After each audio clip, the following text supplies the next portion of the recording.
کے خلاف سیریز میں زبردست کارکردگی کا مظاہرہ کرنے والے بابر اعظم 2 درجے ترقی پاتے ہوئے عالمی T20 رینکنگ میں سر فہرست آ گئے۔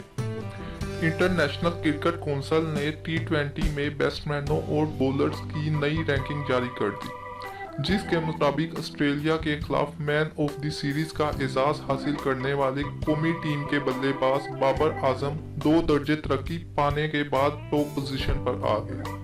اس سے قبل آسٹریلوی ٹیم کے قائد ایرون فنچ پہلی پوزیشن پر قبضہ کیے ہوئے تھے، تاہم وہ اب دوسرے نمبر پر آ گئے اور اس کے بعد ٹاپ 10 بیٹسمینوں میں بالترتیب Lokesh Rahul, Colin Munro, Fakhar Zaman, Martin Guptill, Glenn Maxwell, Alex Hales, James Roy اور روہت شرما کے نام شامل ہیں۔ بابر اعظم اور فخر زمان کے سوا کوئی پاکستانی بیٹسمین ٹاپ T20 میں شامل نہیں۔ بولرز کی رینکنگ میں افغانستان کے راشد خان پہلے نمبر پر قبضہ کیے ہوئے ہیں، جبکہ پاکستان کے شاداب خان دوسرے نمبر پر۔